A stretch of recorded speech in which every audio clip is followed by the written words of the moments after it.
তো বন্ধুরা, শাকিব খানের সিনেমার একটা পোস্টার আমরা অলরেডি দেখতে পেরেছি, গতকালকে পোস্ট করা হয়েছে এবং সেই পোস্টারটা আসলে জনগণ এতটা হাইপ ক্রিয়েট করতে পারে নাই। যত সব সমালোচক, যত সব শাকিব খানের সাকিবিয়ানরা রয়েছে, তারাও কিন্তু পোস্টারটা অ্যাকসেপ্ট করে নিতে পারে নাই। যেখানে আমরা শাকিব খানের এক একটা পোস্ট দিয়ে টিজারে যে কয়েকটা সিন দেখেছিলাম, সেই সিন থেকে তারা বলতেছে কেন একটা পোস্টার দিয়ে দেওয়া হলো না। এখন অন্য পক্ষ যেমন মালিক আফসারি সাহেব বলতেছেন যে টিজারের মধ্যে প্রথম যে পোস্টারটা প্রকাশ করা হয় সেখানে কিন্তু মিমির কোনো ক্যারেক্টার ছিল না, মিমির কোনো চিহ্নই ছিল না। এরপর যখন 1 মিনিট 29 সেকেন্ডের 28 সেকেন্ডের একটা টিজার পাবলিশড করা হয়, তখনও কিন্তু মিমির কোনো ক্যারেক্টার ছিলই না ভাইয়েরা।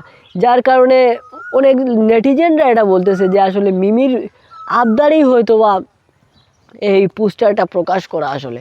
এখন এই পোস্টারটা আপনাদের কাছে কেমন লেগেছে অবশ্যই কমেন্টে জানিয়ে দিবেন।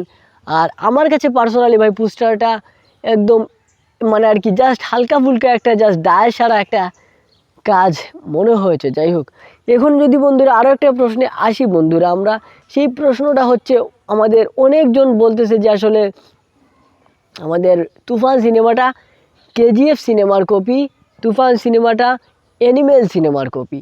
এখন আমি আপনাদেরকে দর্শকদের একটা বিষয় বলে দিতে চাই যে আপনারা তুফান সিনেমা অ্যানিমেলের কপি, কেজিএফের কপি, এটা বলার অন্যতম কারণ কিন্তু সিনেমায় শাকিব খানের লুক। এবং শাকিব খানের লুক এইরকম যে উনি একজন মাফিয়া গ্যাংস্টার, আর গ্যাংস্টার একজনের গ্যাংস্টার একজনের ক্যারেক্টার, তো আপনি অবশ্যই তাকে এমনভাবে তুলে ধরবেন যে যেন তাকে গ্যাংস্টার মনে হয়। তো কেজিএফের রকি ভাইও ছিলেন গ্যাংস্টার, পুষ্পাও ছিলেন গ্যাংস্টার, অ্যানিমেলের রণবীর কাপুরও ছিলেন, উনি গ্যাংস্টার ছিলেন না কিন্তু ওনার কার্যকলাপ চলাফেরা কিন্তু গ্যাংস্টারের মতোই ছিল। তাই সেখান থেকে গ্যাংস্টারের সাথে আরেকজন গ্যাংস্টারের ক্যারেক্টারের চেহারার মিল হতেই পারে।